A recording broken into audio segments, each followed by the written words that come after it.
Jeff Keenan here.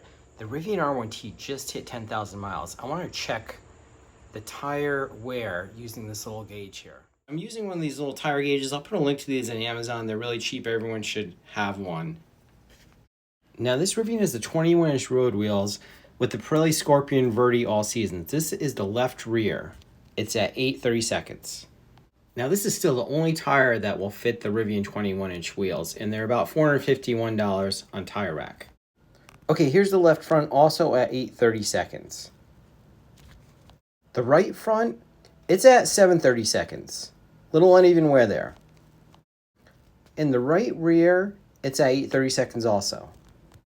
Let me know in the comments what you think about the 21-inch road wheels and tire combination. So far, they seem to work pretty good. I got to use them in the snow, and they're fine there, and they ride smooth on the highway.